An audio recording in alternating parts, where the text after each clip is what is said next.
5장. 햇빛이 약하게 내리쬐는 2월의 어느 설이 내린 아침, 클리프드와 코니는 저택 영지의 인문을 지나 숲까지 산책을 나갔다. 다시 말해 클리프드는 모터 달린 의자를 타고 털털거리며 나아갔고 코니는 그의 곁에서 걸어갔다. 쌀쌀한 대기에는 여전히 유황 냄새가 배어 있었지만 두 사람은 그 냄새에 익숙해져 있었다. 가까이 보이는 지평선 근방에는 서리와 연기가 뒤섞여 희뿌연 색을 띤 안개가 끼어 있었다. 그리고 그 위로 푸른 하늘이 조금 펼쳐져 보였다. 그 때문에 마치 무슨 울타리 안에 있는 것 같은, 언제나 안에만 있는 것 같은 느낌이 들었다. 인생이란 울타리 안에서의 한 자락 꿈이거나 창난과 같은 것. 양들이 이문의 거칠고 마른 풀밭 위에서 기침하듯 울었고 풀 덤불의 밑둥마다 서리가 푸르스름하게 끼어 있었다. 이 문을 가로질러 숲의 출입문에 이르기까지 길은 가느다란 분홍색 띠처럼 이어졌다. 클리프드가 얼마 전 그 길에 탄광 갱구에서 가져온 자갈을 골라 새로 깔게 했던 것이다.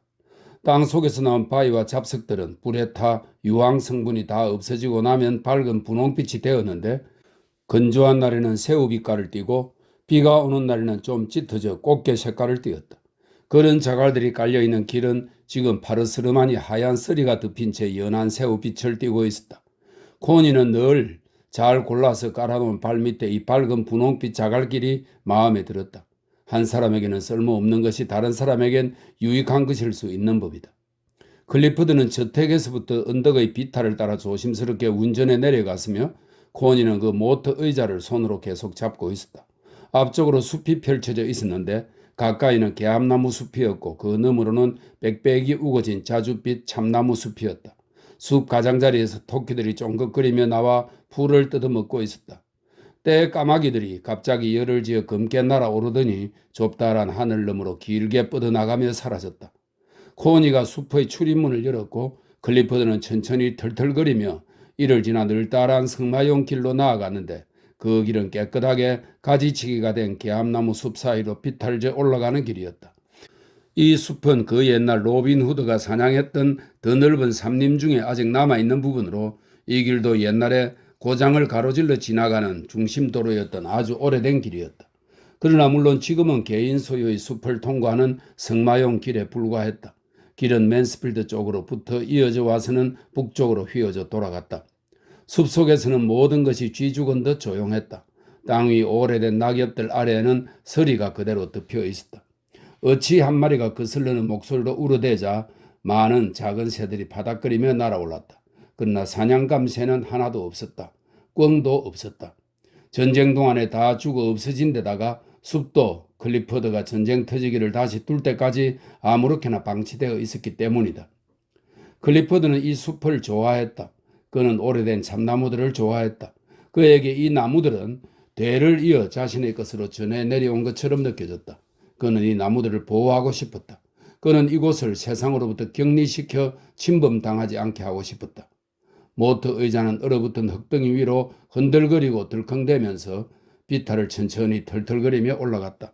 그러자 갑자기 왼편에 빈 터가 하나 나타났는데 그곳엔 그저 죽은 고사리 등불이 뒤엉켜 있고 비실비실하고 가냘픈 어린 나무들이 여기저기 쓰러지듯 서 있었으며 톱으로 잘린 커다란 그루터기들이 잘린 둥치와 갈퀴 같은 뿌리를 드러낸 채 죽어 널려 있을 뿐이었다.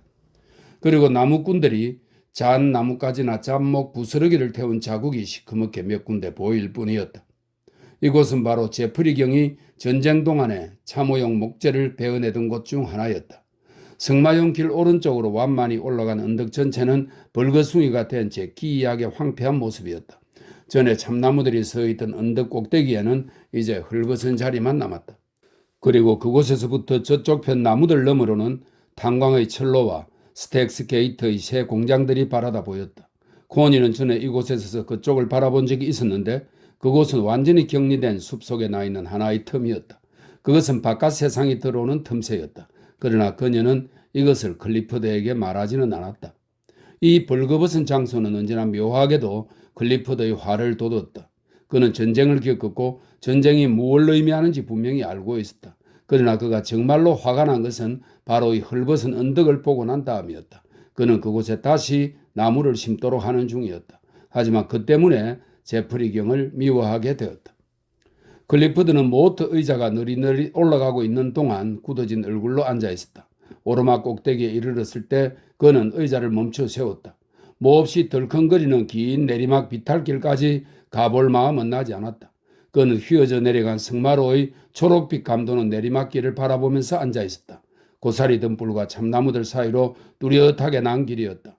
길은 언덕 기슭에서 휘어져서는 사라져 보이지 않았는데 아주 근사하고 완만한 곡선을 그리고 있어 승마용 말을 타고 달려가는 기사와 귀부인에게 딱 어울릴 만한 것이었다. 바로 여기가 진짜 영국의 심장이라고 난 생각해. 희미한 이울의 햇살을 받으며 앉아있던 클리프드가 코니에게 말했다. 그래요? 뜨개질로 짠 파란 옷을 입은 채로 그녀는 길가 그루터기 위에 앉으면서 말했다. 그래, 여기가 바로 옛날 그대로의 영국이고 그 심장이야. 그리고 난 이곳을 이대로 훼손되지 않도록 지켜낼 작정이야. 아, 그렇게 해요. 코니가 말했다. 그러나 그렇게 말했을 때 그녀는 11시에 터지는 스택스 게이트 탄광의 가스 배출 폭발음을 들었다. 클리프드는 그 소리에 너무 익숙해져서 알아차리지도 못했다.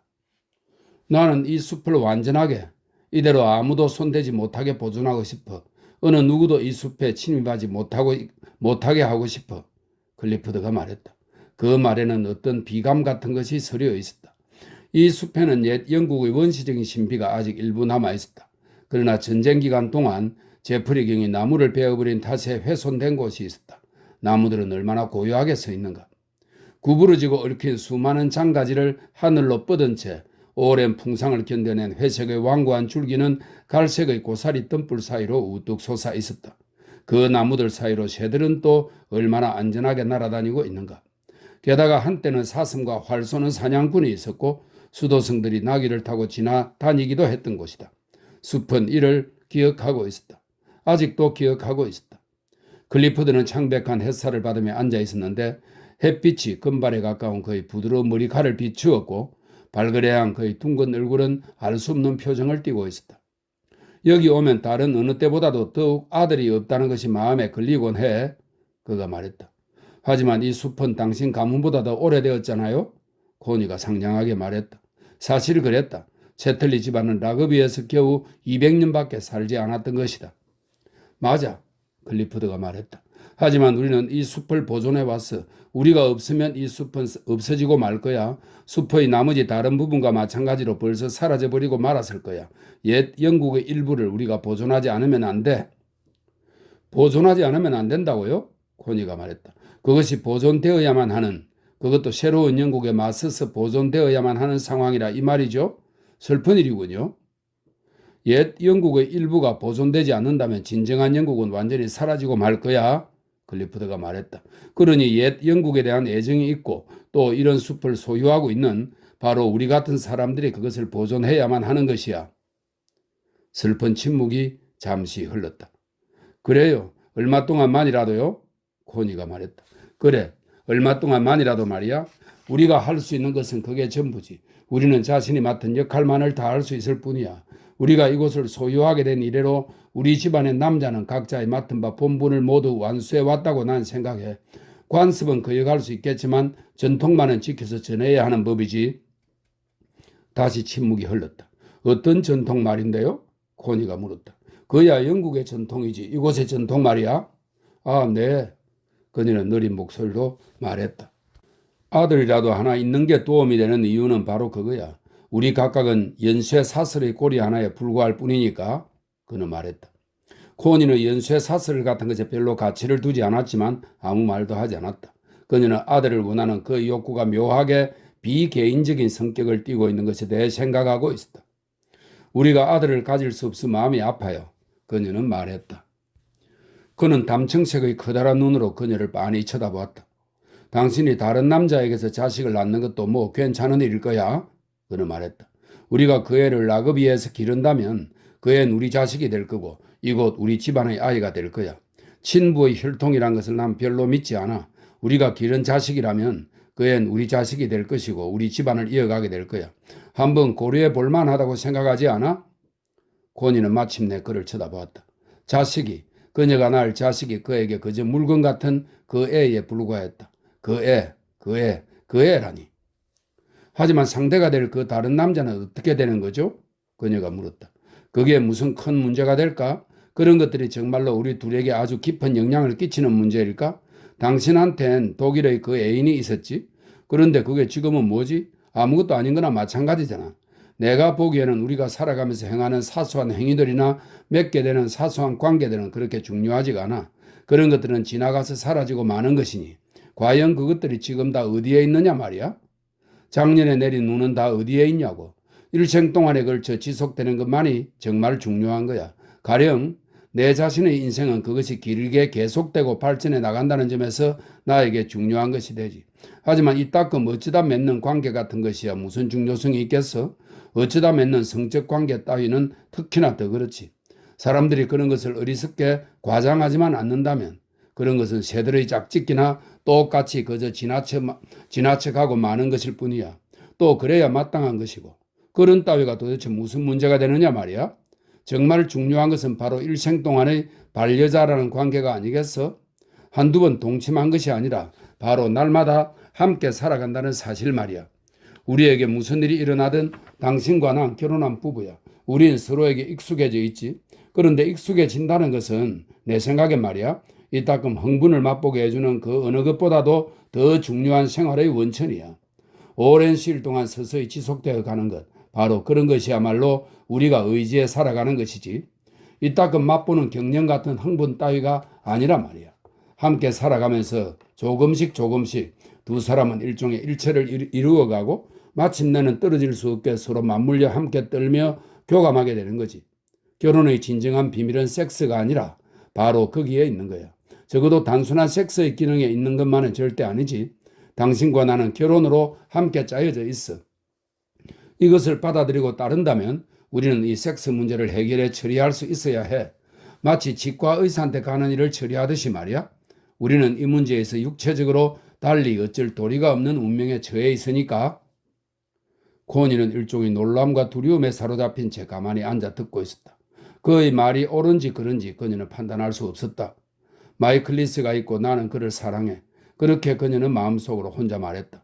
그러나 그녀의 사랑은 아무래도 클리프드와의 결혼 생활, 즉 5년간의 고통과 인내의 긴 세월을 통해 서서히 익숙해지며 형성된 친밀함으로부터 한번 탈선한 외도에 불과했다. 어쩌면 인간의 영혼은 외도를 필요로 하며 그것을 거절해서는 안 되는 것인지도 모른다. 그러나 외도의 의미는 바로 가정으로 다시 돌아온다는 점에 있다. 그러니까 당신은 내가 어떤 남자의 아이를 가졌는지도 상관하지 않을 건가요? 그녀가 물었다. 물론 코니. 격에 맞게 선택하는 당신의 자연스러운 본능을 믿어야겠지.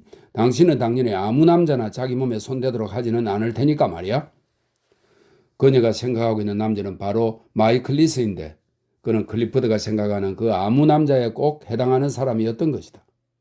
하지만 남자와 여자는 그 아무 남자라는 것을 판단하는 생각이나 느낌이 서로 다를 수도 있는 거예요. 그녀가 말했다. 아니야. 그는 대답했다. 당신은 날 마음에 들어 하잖아. 그러니 나와 완전히 취향이 다른 남자를 당신이 좋아하리라고는 전혀 생각할 수 없어. 당신 생리에 맞지 않을 거야. 그녀는 잠자코 있었다. 논리란 너무나 완벽히 잘못되어 있을 때 오히려 반박할 수 없는 법이기도 하다. 그러니까 당신은 또 내가 그런 관계에 대해 당신한테 모두 말해주기를 기대하겠죠? 은밀함에 가까운 시선으로 그를 헐끗 쳐다보면서 그녀는 물었다. 천만에 난 모르고 있는 게 나아. 하지만 우연한 섹스 관계란 함께 지내면서 사는 오랜 생활에 비하면 아무것도 아니라는 것에 당신도 나와 생각이 같겠지. 당신은 섹스 문제를 그저 긴 인생의 여러 불가피한 조건들 밑에 속하는 것쯤으로 여길 수 있다고 생각하지 않아? 우리는 본능에 의해 그렇게 하도록 되어 있으니까 이를 만족시키기 위해 그저 섹스를 이용하는 것뿐이라는 식으로 말이야. 따지고 보면 그런 일시적인 흥분 따위가 과연 중요한 것이기나 할까? 인생의 문제는 오랜 세월에 걸쳐 하나의 온전한 인격을 서서히 쌓아 올리는 것이 전부가 아닐까? 온전하게 이룩된 삶을 사는 거 말이야. 온전치 못한 삶은 아무 의미가 없어. 섹스의 결핍으로 인해 삶이 온전치 못하게 된다면 밖으로 나가서 정사를 나누면 되는 거야. 자식이 없어 삶이 온전치 못하게 된다면 자기 능력껏 자식을 하나 가지면 되는 거야. 하지만 그런 일은 오직 온전한 삶을 이루기 위해서만, 즉 오래 지속되는 조화로운 존재를 이루기 위해서만 행하는 것이어야 해. 그런데 당신과 나는 바로 그런 삶을 함께 이룰 수 있다고 믿어. 그렇게 생각하지 않아? 우리가 삶의 불가피한 조건들에 맞춰 살아가는 한편 그 맞춰가는 행위를 견실하게 살아나가는 우리의 삶과 함께 엮어 하나의 전체로 짜나가기만 한다면 말이야. 안 그래? 코니는 그의 말에 약간 압도되었다. 이론적으로는 그의 말이 맞다는 것을 그녀는 알고 있었다. 그러나 그와 함께 견실하게 살아가는 삶을 실제적인 문제로 생각해 봤을 때 그녀는 망설였다. 남은 인생 내내 자신을 그의 삶 속에 계속 엮어 짜 나가는 것이 정말 그녀의 운명일까? 그 밖엔 다른 수가 없는 것일까? 그저 그것뿐이란 말인가? 그와 함께 완전히 하나의 직물로, 그렇지만 간간히 모험의 비단 꽃무늬를 짜 넣기도 하면서 견실한 삶을 엮어 짜 나가는 것에 그녀는 만족할 수도 있었다. 그러나 자신의 마음이 내년엔 어떻게 달라질지 지금 어찌 알 수 있단 말인가? 도대체 어떻게 알 수가 있단 말인가? 어떻게 예 하고 절대적인 대답을 할 수 있단 말인가? 그 길고 긴 세월 동안의 일을 숨길에 실려 사라지는 예라는 짧은 한마디의 대답으로 말이다. 왜 그 나비같이 가벼운 말에 묶여 꼼짝 못하게 되어야 한단 말인가? 물론 그것은 훨훨 날아 사라져야 하고 다른 무수한 예나 아니요가 그 뒤로 이어질 것이다. 흩어져 사라지는 나비떼처럼. 당신 말은 맞다고 생각돼요, 클리퍼드. 내 생각이 미치는 한에서는 당신 말에 동의해요. 하지만 인생이라 완전히 딴판으로 바뀔 수가 있는 거지요. 그러니까 인생이 완전히 딴판으로 바뀌기 전까지는 내 말에 동의한다는 말이지? 아, 그럼요. 그럴 수 있다고 생각해요. 정말로. 그녀는 갈색 스페니얼 개 한 마리가 곁길에서 달려나와서는 콧등을 쳐든 채 가볍고 약하게 짖으면서 그들 쪽을 바라보고 있는 것을 지켜보고 있었다. 엽총을 든 사내 하나가 그 개 뒤를 따라 유연하면서도 빠른 걸음걸이로 나타나는데 마치 이쪽으로 공격을 하려는 듯 그들을 향하고 있었다. 그러나 그는 곧 걸음을 멈추었고 경계를 올리고 나서는 돌아서서 언덕 아래쪽으로 내려가기 시작했다. 그는 바로 새로운 사냥터지기일 뿐이었다. 하지만 그로 인해 코니는 흠칫 놀랐는데 그가 아주 빠르게 위협하듯 갑자기 출현했기 때문이다. 바로 그렇게, 즉 문득 어디에선가 불쑥 위협하며 달려드는 존재처럼 그는 그녀에게 나타났다. 그는 암록색 사냥터지기용 우단 바지에 각반을 찬 구식 차림새였는데 붉은 얼굴에 콧수염도 붉은색이고 눈은 먼 곳을 응시하는 듯 했다. 그는 재빨리 아래쪽으로 내려가고 있었다. 멜러즈, 클리프드가 불렀다.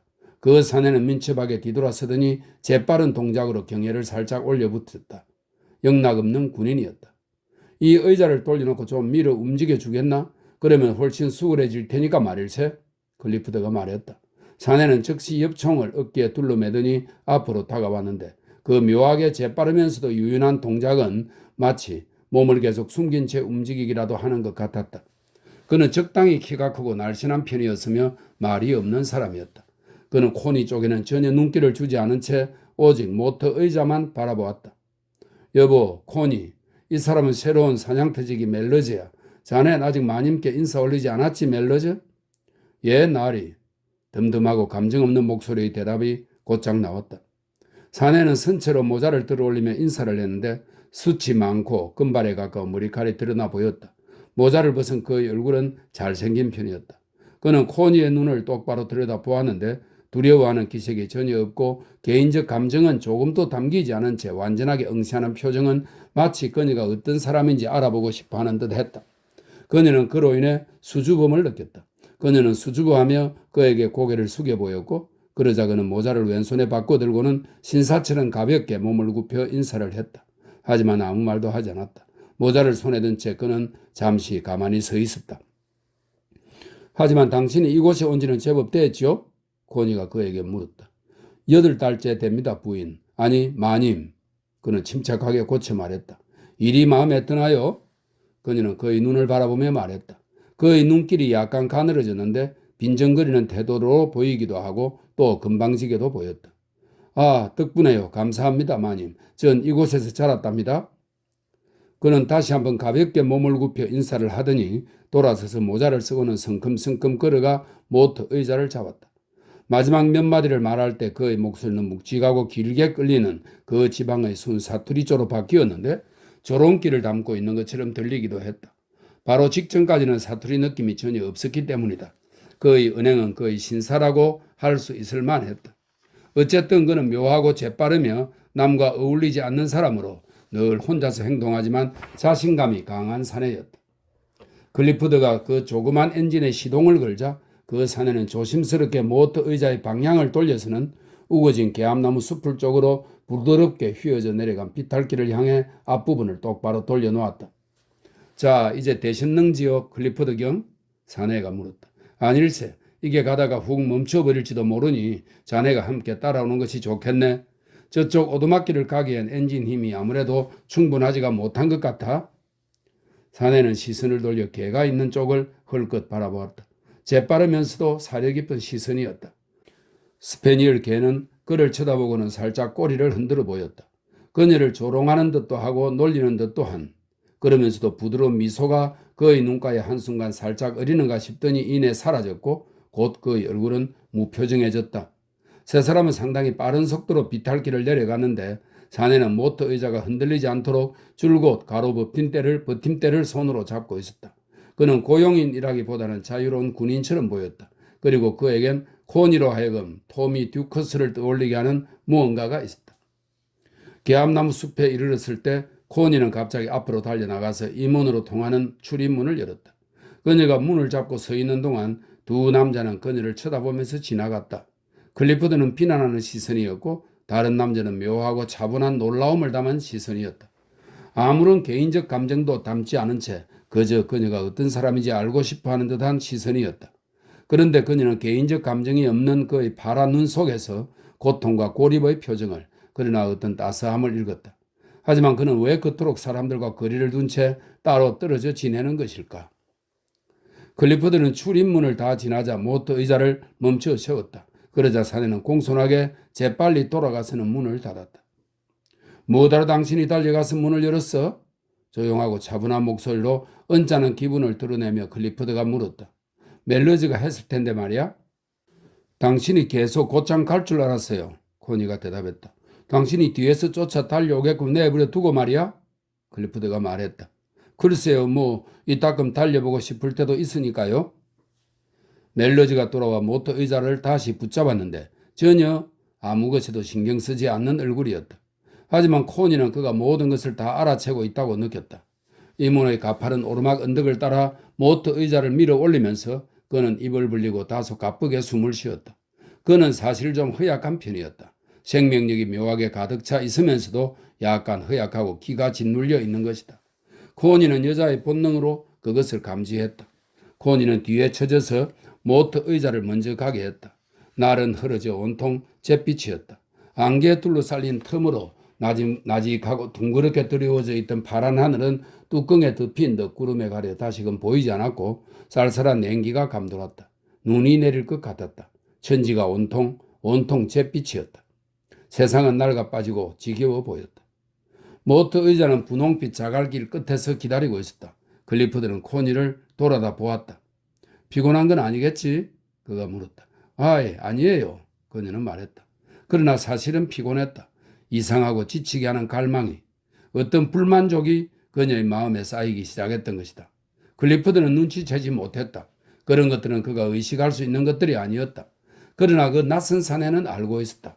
코니에게 자신의 세상과 삶은 모두 낡아 빠지고 지겨운 것으로 여겨졌고 그녀의 불만족은 저 언덕들보다도 더 오래된 것처럼 느껴졌다. 그들은 저택에 도착했고 건물을 빙 돌아서 계단이 없는 뒤쪽으로 갔다. 클리프드는 혼자 힘으로 낮은 실내용 휠체어에다 윗몸을 쑥 옮겨 놓았다. 그는 힘이 무척 셌고 팔을 잘 써서 민첩하게 움직일 수 있었다. 그러자 코니가 그를 따라 무거운 짐짝 같은 그의 죽은 두 다리를 들어 옮겨주었다. 사냥터지기는 가도 좋다는 말이 떨어지기를 기다리면서 부동 자세로 서서 하나도 빠뜨리지 않고 모든 것을 주의 깊게 바라보고 있었다. 코니가 남자의 마비된 두 다리를 품에 안아 들어올려 다른 쪽 의자로 옮겨놓고 그와 동시에 클리프드가 그녀에 맞춰 몸을 돌리는 것을 보았을 때 그는 일종의 두려움 같은 것으로 얼굴이 창백해졌다. 그는 깜짝 놀랐던 것이다. 자, 그럼 멜러즈 도와줘서 고맙네. 무심하게 말하면서 클리프드는 하인의 숙소 쪽으로 통로를 따라 휠체어를 굴리기 시작했다. 이제 다 됐습니까, 나리? 꿈속에 있는 사람처럼 무덤덤한 목소리였다. 다 됐네. 잘 가게. 안녕히 계십시오, 나리. 안녕히 가세요. 언덕 위로 의자를 밀어줘서 고마워요. 힘들지 않았는지 모르겠어요. 문 밖의 사냥터지기를 돌아다보면서 코니가 말했다. 그의 눈이 한순간 그녀의 눈과 마주쳤는데 마치 꿈에서 문득 깨어난 듯했다. 그는 그녀까지 무심하게 대하진 않았다. 천만에요. 힘들지 않았습니다. 그는 재빨리 말했다. 그러더니 그의 말투는 다시 그 지방의 토속 사투리 어투로 바뀌었다. 안녕히 계십시오, 마님. 당신이 고용한 그 사냥터지기는 어떤 사람이에요? 점심 식사 때 코니가 물었다. 멜르즈 말이군. 아까 보았잖아. 클리포드는 대답했다. 그래요. 하지만 어디서 온 사람이죠? 아무 데서도 오지 않았어. 그는 이곳 테브실 사람이야. 아버지가 광부였지 아마? 그럼 그 사람도 광부였나요? 탄광 갱구에서 대장장이 노릇을 했지. 아마 그러니까 잡일 하는 대장장이었을 거야. 하지만 전쟁이 나기 전 2년 동안은 이곳에서 사냥터지기로 일했지. 군에 입대하기 전에 말이야. 아버지는 항상 그를 칭찬하곤 했어. 그래서 그가 이곳에 돌아와 탄광에 가서 대장장이 일을 하려고 했을 때 그냥 곧바로 다시 불러다 사냥터지기로 삼았지. 그 친구를 채용하게 돼서 정말이지 아주 기뻤어. 이 근방에서 괜찮은 사냥터지기를 구하기란 거의 불가능하거든. 게다가 일을 제대로 하려면 이 고장 사람들을 잘 아는 사람이어야 하고 말이야. 결혼은 안 했나요? 결혼했었지. 하지만 마누라가 집을 나가더니 여러 사내들하고 놀아놨어. 결국에는 스택스게이트의 광부 하나하고 눈이 맞았지. 아마 그 여자 아직도 거기에 살고 있을걸. 그러니까 그 남자는 혼자라군요. 그런 셈이지. 마을 쪽에 어머니가 살고 있긴 한데 애도 하나 있을걸. 클리포드는 창백하고 약간 튀어나온 파란 눈으로 코니를 쳐다보았는데 어떤 흐리멍덩한 표정이 그의 눈 속에 스며 나오고 있었다. 표면상으로 그는 빠릿빠릿하게 보였지만 그 이면에는 이곳 중부지방의 대기처럼 뿌연 안개가 자욱하게 끼어 있었다. 그리고 그 뿌연 안개는 점점 표면으로 퍼져 나오는 듯했다. 그래서 그가 그 특유의 방식으로 코니를 응시하면서 그 특유의 정확한 정보를 그녀에게 전해주고 있을 때 그녀는 그의 정신의 뒷면이 온통 안개로 텅 빈 무의 상태로 가득 뒤덮여 채워지는 것을 느꼈다. 그러자 그녀는 흠칫 놀라 두려움에 휩싸였다. 이제 그는 인간적 개성을 상실한 채 그의 백치 상태에 이른 것처럼 보일 정도였다. 그리고 코니는 어렴풋이 인간 영혼의 커다란 법칙 가운데 하나를 깨달았다. 즉 감정적 성향을 지닌 영혼이 심한 충격을 받아 상처를 입을 때 그 충격으로 육체가 완전히 죽지 않는 경우 육체가 회복되면 그에 따라 영혼도 함께 회복되는 듯이 보인다. 하지만 이는 단지 겉모습일 뿐이다. 사실은 습관이 다시 되살아나 움직이는 것에 불과하다. 서서히 영혼에 박힌 상처는 느리지만 그 끔찍한 고통이 점점 깊어가는 타박상처럼 그 존재가 느껴지기 시작하고 마침내는 영혼 전체에 퍼져 가득 차게 된다. 그래야 상처에서 완전히 회복되어 그것을 다 잊었다고 우리가 생각하는 바로 그때 그 끔찍한 후유증은 최악의 상태가 되어 우리 앞에 피할 수 없는 것으로 나타나는 것이다. 그것이 바로 클리포드의 경우였다.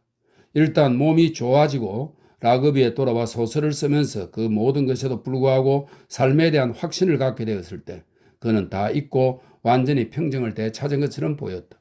그러나 지금 몇 년이 지나간 이때 서서히 두려움과 공포에 멍든 상처가 솟아올라와 그의 내면에 퍼져가는 것을 코니는 느꼈다. 그 상처는 한동안 너무 깊이 잠겨 있어서 마치 존재하지 않는 것처럼 전혀 느껴지지 않았다. 그런데 이제 서서히 모습을 들이밀고 나타나 두려움과 그의 마비에 가까운 것을 퍼뜨리기 시작했다. 정신적으로 그는 여전히 빠릿빠릿했다. 그러나 마비가 너무나 엄청난 충격에 멍든 상처가 차츰 그의 감성적인 자아에서 퍼져나가고 있었다. 그리고 그것이 그의 내면에 퍼져간과 동시에 자신 속에도 퍼져가는 것을 코니는 느꼈다. 어떤 내면적인 두려움이, 공허감이, 모든 것에 대한 무관심이 조금씩 그녀의 영혼 속에도 퍼져나갔던 것이다. 발동이 걸리면 클리포드는 여전히 아주 멋지게 이야기를 할 수 있었으며 요컨대 앞날을 내다보고 구상할 수도 있었다. 가령 그녀가 아이를 가져서 라그비의 상속자를 낳는 것에 대해 숲에서 이야기할 때처럼 말이다. 그러나 다음 날이면 그 근사한 말들은 모두 죽은 나뭇잎들처럼 구겨지고 바스라져 가루가 된 채 정말 의미하는 것은 하나도 없이 한 줄기 아무 바람에나 날려 없어져 버릴 것으로 보였다. 그것들은 쓸모있는 삶에서 잎사귀처럼 피어나 힘찬 젊음의 기운을 내뿜으며 나무에 매달려 있는 그런 말들이 아니었다. 그것들은 아무 능력 없는 삶의 나무로부터 떨어진 낙엽의 무리일 뿐이다. 그녀에게는 어디나 다 그렇게 보였다. 대부실의 광부들은 다시 파업을 이야기하고 있었는데 코니에게는 그곳의 경우 역시 힘의 표현이 아니라 그동안 잠자고 있던 전쟁의 멍든 상처가 서서히 표면으로 떠올라 심각한 불안의 고통을 그리고 불만으로 인한 마비 상태를 일으키고 있는 것으로 보였다. 그 멍든 상처는 아주 깊디 깊었으니 바로 부당하고 비인간적인 전쟁의 멍든 상처였다. 영혼과 육체의 안쪽 깊숙이 아주 넓게 응어리져 있는 그 시커멓게 멍든 핏덩어리를 다 풀어지게 하기까지는 수많은 세월에 걸쳐 여러 세대의 살아있는 피가 필요할 것이다. 그리고 또 새로운 희망도 필요할 것이다. 불쌍한 코니, 세월이 흘러감에 따라 바로 그녀의 삶 속에 있는 공허에 대한 두려움은 그녀에게 강한 영향을 끼쳐갔다. 클리퍼드와 그녀의 정신적 삶은 차츰 공허하게 느껴지기 시작했다. 그들의 결혼 생활이라든가 그가 이야기했던 그 습관적인 친밀함의 기초에 이루어진 그들의 온전한 삶이라는 것, 그 모두가 완전히 텅 비고 공허한 것으로 여겨지는 나날들이 많았다. 그것은 그저 무수한 말에 불과했다. 공허만이 유일한 현실로 존재하고 있으며 그 위를 위선적인 말이 덮고 있을 따름이었다. 클리퍼드의 성공, 즉 세속적 성공의 암캐 여신이 있긴 했다. 사실 클리퍼드는 이제 유명인사가 다 되어 있었고 그의 책들로부터는 1000파운드의 수입이 들어왔다. 그의 사진은 도처에 실리고 나붙었다. 어느 미술관에서는 그의 흉상을 전시했고 그의 초상화도 2군데의 미술관에 걸려 있었다. 그는 현대에서도 가장 현대적인 목소리를 내는 작가로 여겨졌다. 비범하고 기괴한 인기 본능으로 그는 4, 5년 만에 젊은 지성인 계층 가운데 가장 이름을 날리는 사람들 중에 하나가 되었다. 그 지성이란 것이 어디에 쓸모가 있는지는 코니로서는 도무지 알 수 없는 일이었다. 클리퍼드는 사람들과 그들의 행동 동기를 약간 해학적으로 분석해내는데 정말 뛰어난 솜씨를 보였는데 결말에 가서 모든 것을 산산조각 난 상태로 끝내는 시기였다. 그러나 그것은 강아지가 소파의 쿠션을 갈갈이 물어찢는 행동과 다소 비슷한 점이 있었다. 다만 그의 경우 어리고 장난기 넘치는 것이 아니라 묘하게도 나이 먹은 티가 나고 그의 외설스러울 정도로 기발하다는 점이 달랐다. 그것은 기괴했으며 또한 아무것도 아니기도 했다. 코니의 영혼 밑바닥에서 메아리치며 계속 울리는 느낌은 바로 그것이었다. 그 모든 게 다 공허한 것, 즉 훌륭하게 꾸며 전시한 공허였다. 그러면서 동시에 하나의 전시 행위였다. 전시 행위, 전시 행위, 전시 행위. 마이클리스는 클리퍼드를 희곡 한 편의 중심 인물감으로 찍어두고 있었다. 이미 그는 줄거리 윤곽을 잡아놓고 제1막까지 써놓은 상태였다. 마이클리스는 공허한 것을 꾸며 전시하는 데 있어 클리퍼드보다 훨씬 솜씨가 나았던 것이다. 그것은 이런 부류의 사람들에게 마지막 한 조각 남은 정열로서 곧 전시해 보이고자 하는 정열이었다. 성적으로 그들은 정열이 없었고 죽은 거나 마찬가지라고까지 할 수 있었다. 그리고 지금 마이클리스가 추구하는 것은 돈이 아니었다. 클리퍼드 역시 비록 돈이 성공의 정표이자 도장이기 때문에 할 수 있는 한 돈을 벌긴 했지만 결코 돈벌이를 우선적인 목표로 삼고 애쓰지는 않았다. 그들이 바라는 것은 바로 성공이었다. 그들은 둘 다 진짜 전시 행위를 한번 연출해보고 싶어 했는데 바로 자신들의 전시, 즉 스스로 자기 자신을 전시에 드러내 보임으로써 엄청나게 많은 대중을 한동안 사로잡아 보는 것을 해보고 싶어 했다. 이 성공이란 암캐 여신에게 왜 그렇게 몸을 팔아대는지 아무래도 이상했다. 성공과는 완전히 동떨어져 있는 데다 그것의 짜릿한 쾌감에 무감각해진 지도 오래였으므로 코니에게는 성공이란 건 역시 공허할 뿐이었다. 심지어 성공의 암캐 여신에게 몸을 팔아대는 행위조차 공허했다. 비록 남자들이 수없이 몸을 팔아대었을지라도 말이다. 그런 것조차 공허했다. 마이클리스는 편지로 클리퍼드에게 그 희곡 작품에 대해 알렸다. 물론 코니는 이미 오래전부터 그것을 알고 있었다. 클리퍼드는 다시금 짜릿한 흥분을 느꼈다. 다시 한번 자신이 전시되어 보일 텐데 이번엔 바로 대단한 그물에 의해 그것도 자신에게 유리하게 전시되어 보일 참이었던 것이다. 그는 작품의 1막을 가지고 라그비에 오라고 마이클리스를 초청했다. 마이클리스가 왔다. 여름이었는데 엷은색 양복 차림에 부드러운 하얀 양가죽 장갑을 끼고서 코니를 위해 가져온 매우 아름다운 연자줏빛 난초꽃을 들고 있었다. 그리고 1막도 가져왔다. 1막의 낭독은 굉장한 성공이었다. 코니조차 짜릿한 흥분을 느꼈다. 그녀에게 아직 남아있는 얼마 안 되는 골수 속까지 짜릿한 느낌이었다. 그리고 마이클리스 역시 짜릿한 흥분을 자아내는 자신의 능력에 짜릿한 흥분을 느꼈는데 그런 그의 존재는 코니의 눈에 정말 훌륭하게 그리고 아주 아름답게 보였다. 환멸의 마지막 경지를 넘어선 종족의 그 오래된 불병부동의 모습을 그리고 순수할 정도로 완전한 불순의 극치라고 할 만한 것을 그녀는 그에게서 보았다. 성공의 암캐 여신에게 바치는 그 최상의 매춘행이 저 멀리 끝간데에서 그는 오히려 순수해 보였는데 상아로 된 얼굴의 곡선과 평면 속에서 순수의 경지에 이르기까지 불순을 꿈꾸는 아프리카 가면과도 같은 순수함이었다. 채틀리 부부와 함께 순전한 전율의 흥분을 느끼던 순간, 즉 코니와 클리퍼드를 그야말로 황홀하게 했을 때의 순간은 마이클리스의 생애에서 최고 절정의 순간 중 하나였다. 그는 성공을 거두었다. 즉 두 사람을 넋이 빠지게 한 것이다. 클리퍼드조차도 일시적으로 이런 식으로 표현할 수 있다면 말이지만 그를 사랑하게 되었을 정도였다. 그리하여 다음날 아침 미익은 그 어느 때보다도 더 불안한 모습이었다. 들뜨고 정신 나간 사람 같았고 바지 주머니에 넣은 두 손도 안절부절 못하고 있었다. 코니가 전날 밤 그에게 오질 않았던 것이다. 게다가 그는 그녀가 자는 방이 어딘지도 몰랐다. 요사스러운 것. 그가 승리를 거둔 순간에 이렇게 나오다니. 아침이 지나기 전에 그는 그녀의 거실로 올라갔다. 그녀는 그가 오리라는 것을 알고 있었다. 안절부절 못하는 모습이 분명히 드러났다. 그는 자기 희곡에 대해 그녀에게 물었다. 좋은 작품이라고 여기는지. 그는 자신의 작품에 대한 칭찬을 꼭 들어야만 했다. 칭찬을 들으면 그는 그 어떤 성적 오르가즘도 넘어서는 정열의 애틋하고 짜릿한 마지막 쾌감을 느꼈던 것이다. 그녀는 열렬하게 칭찬해 주었다. 그러나 영혼 밑바닥에서는 내내 그 작품이 아무것도 아니라는 것을 알고 있었다. 이것 좀 봐요. 마침내 그는 불쑥 말했다. 당신하고 나 사이를 분명히 하는 게 좋지 않겠어? 우리 결혼하는 게 어떻소? 하지만 난 이미 결혼한 몸이잖아요. 그녀는 놀라면서 하지만 아무 감흥도 느끼지 않고 말했다. 아, 그거야 뭐. 당신 남편은 문제없이 이혼해 줄 거요. 그러니 우리 결혼하는 게 어떻소? 난 결혼하고 싶소. 그게 나에게 제일 좋은 일이라는 것을 난 알고 있어. 결혼해서 정상적인 삶을 살아가는 거 말이요. 난 지금 지랄 같은 삶을 살면서 스스로를 갈기갈기 찢어버리고 있을 뿐이요. 이것 봐요. 당신과 나 우리 두 사람은 서로 궁합이 딱 맞아요. 손하고 장갑처럼 말이요. 그러니 결혼하는 게 좋지 않겠어? 우리가 결혼 못할 이유가 대체 뭐가 있겠소? 코니는 놀란 얼굴로 그를 바라보았다. 하지만 그녀는 아무런 감흥도 느껴지지 않았다. 남자들이란 모두 똑같은 존재로 언제나 모든 걸 무시해버린다. 그들은 마치 폭죽처럼 그저 머리 꼭대기에서 폭발해 날아 올라가 버리는데 그러고는 작대기 같은 그들의 가느다란 두 다리와 함께 여자도 하늘로 실려 운반되리라고 기대하는 것이다. 하지만 난 이미 결혼한 몸이에요. 그녀는 말했다.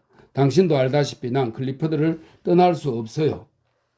못 떠날 게 뭐 있어? 정말 못 떠날 게 뭐가 있다는 거요? 그는 소리쳤다. 6달만 지나면 그는 당신이 떠난 걸 잊고 말 거요. 그는 자신 말고 다른 누군가가 존재한다는 것을 모르는 사람이요. 정말 내가 아는 한 당신은 그에게 아무 쓸모가 없는 존재요. 그는 완전히 자기 자신에게 사로잡혀 있는 사람이란 말이요. 이 말이 어느 정도 진실이라는 것을 코니는 느꼈다. 그러나 미익의 이 과시 행위가 사심 없음과는 거리가 멀다는 것 또한 그녀는 느꼈다. 남자들이란 다 자기 자신에게 사로잡혀 있지 않나요? 그녀가 물었다. 아, 뭐 어느 정도는 그렇다고 인정하오. 세상을 헤쳐나가기 위해서는 남자는 그럴 수밖에 없는 거요. 하지만 그건 중요하지 않소. 중요한 것은 바로 남자가 여자에게 어떤 종류의 시간을 경험하게 해줄 수 있느냐 하는 거요. 여자에게 끝내주는 즐거움을 경험하게 해줄 수 있느냐 없느냐 하는 거 말이요. 만약에 없다면 그 남자는 그 여자에 대해 아무 권리도 갖지 못하는 거요. 그는 잠깐 말을 멈추고서는 담갈색의 큼지막한 눈으로 거의 최면이라도 걸듯이 그녀를 응시했다. 그런데 그는 덧붙였다. 난 여자가 원하는 끝내주는 즐거움을 충분히 누리게 해줄 수 있다고 생각하오. 내 스스로 보장해 줄 수 있다고 난 생각하오. 어떤 종류의 즐거움을 말하는 거죠? 코니는 여전히 일종의 놀랍다는 표정으로 그를 빤히 쳐다보면서 물었는데 흥분하여 떠는 것 같았지만 속으로는 아무 느낌도 없었다.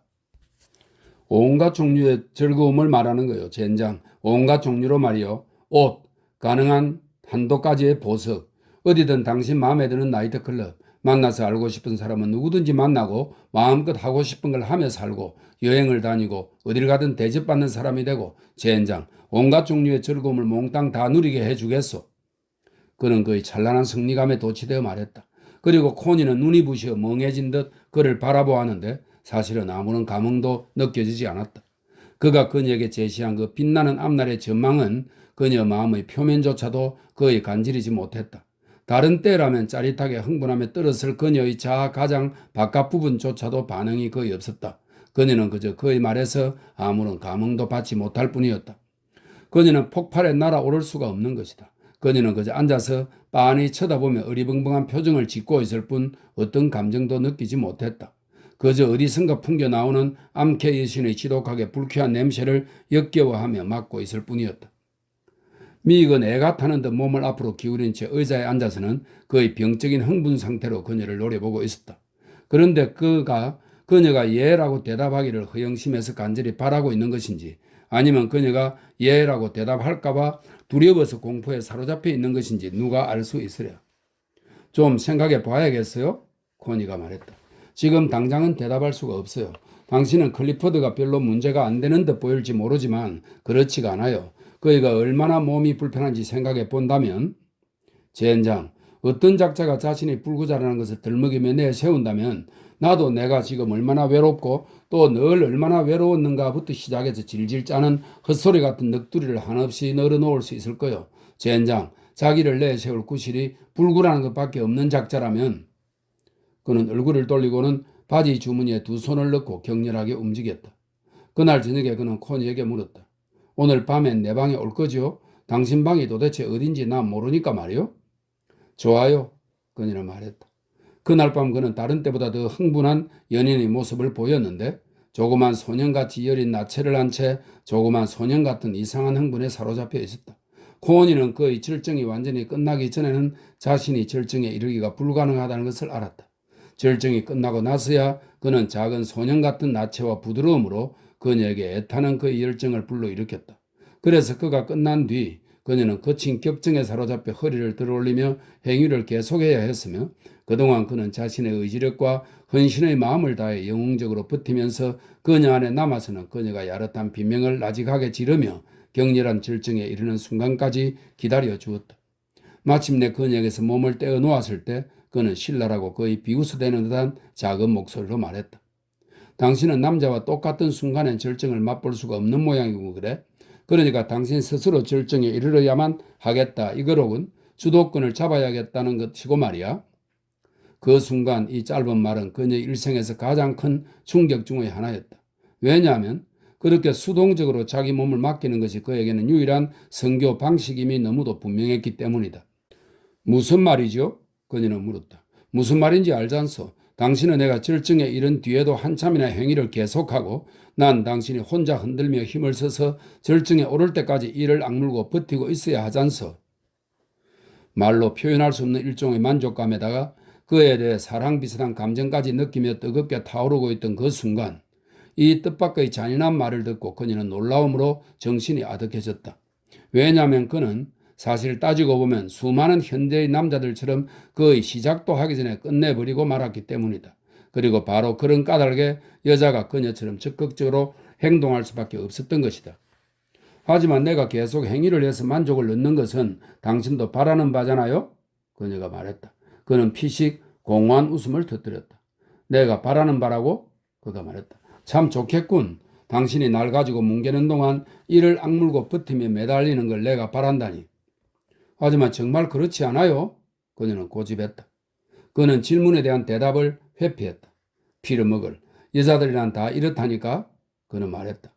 이 부분이 목석인 것처럼 아예 절정에 오르질 않거나 아니면 남자가 완전히 끝날 때까지 기다렸다가는 발동을 걸어 혼자 절정에 오르면서 남자로 하여금 버티게 만들거나 나하고 똑같은 순간에 절정에 오르는 여자를 여태껏 한 번도 본 적이 없단 말이야. 코니는 남자 쪽 관점의 이 희한한 이야기를 듣는 둥 마는 둥 했다. 그녀에 대한 그의 반발감 그리고 이해할 수 없는 그의 잔인한 태도에 그녀는 그저 놀라 의안이 벙벙할 뿐이었다. 자신에게 무슨 잘못이 있다는 느낌은 정말이지 조금도 들지 않았다. 하지만 나도 당신처럼 만족을 얻는 걸 당신이 바라는 거 맞지요? 그녀는 반복해서 물었다. 아, 그렇소, 그래. 아주 기꺼이 그렇소. 하지만 여자가 절정에 오르길 기다리면서 버티는 것이 남자에게 재미난 일은 맹세코 절대 아니요. 이 말은 코니의 일생에서 가장 결정적인 타격 중의 하나였다. 그것은 그녀의 마음속에 있던 무언가를 죽여버렸다. 그녀는 마이클리스에게 그다지 깊이 빠져 있진 않았다. 그가 행위를 시작할 때까지도 그녀에게는 그를 원하는 마음이 별로 없었다. 마치 그녀가 정말로 확실하게 그를 원한 적은 결코 없는 것 같았다. 그러나 그가 일단 시작하여 그녀를 자극하면 그와 함께 자기도 절정에 이르는 것이 그녀에게는 그저 당연한 일인 것처럼 여겨졌다. 그것 때문에 거의 그를 사랑하는 마음이 들 정도였다. 그날 밤 그녀는 거의 그를 사랑하는 마음이었고 결혼하고 싶은 마음까지도 들었었다. 아마도 그는 본능적으로 이것을 알아챘는지도 모르고 바로 그래서 그 모든 연극을, 그 모든 사상 누각과 같은 것을 일격에 박살내 버려야 했는지도 모른다. 그에 대한, 그리고 모든 남자에 대한 코니의 성적 감정은 그날 밤 완전히 허물어지고 말았다. 그녀의 삶은 그의 삶으로부터 완전히 멀리 떨어져 나가 마치 그가 결코 존재하지 않았던 것 같았다. 그리고 그녀는 쓸쓸하고 지겨운 나날을 보냈다. 이제 클리포드의 이른바 그 온전한 삶이라는 것이 쳇바퀴처럼 공허하게 돌아가는 일만이, 한 지붕 아래서 함께 습관적으로 살아가는 두 사람의 기나긴 생활만이 있을 뿐이었다. 공허함 뿐이다. 이 엄청난 삶의 공허함을 받아들이는 것이 살아가는 하나의 목적인 것처럼 보였다. 공허함의 장엄한 총체를 이루는 그 무수하게 바쁘고 중요한 온갖 사소한 것들,